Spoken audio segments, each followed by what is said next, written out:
To my educational channel విద్యా ఉద్యోగ సమాచారానికి స్వాగతం। ఈ ప్రోగ్రాంలో అంటే ఈ ఛానల్లో ముఖ్యంగా ఒక జీకే క్విజ్ అనేది నేను స్టార్ట్ చేస్తున్నాను। డైలీ 10 క్వశ్చన్స్ ఇస్తాను మీకు। ఈ 10 ప్రశ్నలకు మీకు ఆన్సర్స్ మాత్రం నెక్స్ట్ వీడియోలో ఉంటాయి। ఈ వీడియోలో జస్ట్ క్వశ్చన్స్ మాత్రమే ఉంటాయి।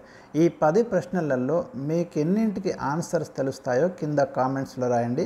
ఒకవేళ 10కి 10 కనుక ఎవరైతే మొట్టమొదట పోస్ట్ చేస్తారో వారిని ఐడెంటిఫై చేసి వారికి ఏదైనా ఒక ప్రశంసా రూపకంగా ఒక ప్రైజ్ కానివ్వండి లేదా ఇతరత్ర ఏదైనా ఇచ్చే అవకాశం కూడా నేను పరిశీలిస్తున్నాను। ఇది ఎందుకంటే మీలో ఉన్నటువంటి ఒక నాలెడ్జ్ని టెస్ట్ చేయడము, మీలో ఒక అన్వేషణ మొదలవుతుంది। ఈ ప్రశ్నలకి ఆన్సర్స్ కనుక్కోవాలి అనే దాన్ని డెవలప్మెంట్ చేయడం కోసం అయితే ఈ ఇంపార్టెంట్ క్విజ్ ప్రోగ్రామ్ అయితే స్టార్ట్ చేయడం జరిగింది। ఒకసారి క్వశ్చన్స్ అన్నీ చూడండి, కింద కామెంట్స్లో వరుసగా ఆన్సర్స్ రాయండి। ఎవరు మొట్టమొదట అన్ని ప్రశ్నలకి ఆన్సర్స్ పోస్ట్ చేస్తారో ఇవాళ చూద్దాం।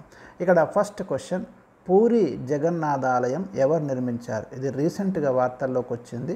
మీకు ఒడిస్సాలో ఈ టెంపుల్ని ఎవరు నిర్మించారు అనేది ఒక ఇంపార్టెంట్ ప్రశ్న। క్వశ్చన్ నెంబర్ 2 చూడండి, కంప్యూటర్స్ చిప్స్ తయారీకి ఏ మూలకాన్ని వాడతారు?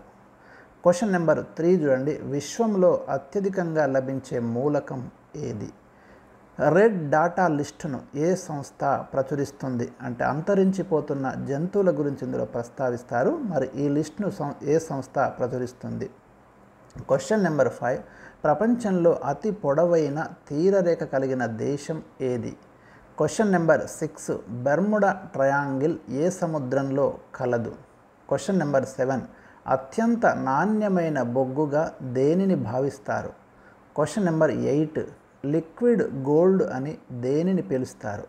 క్వశ్చన్ నెంబర్ 9, బాల్టిక్ దేశాలుగా వేటిని పేర్కొంటారు?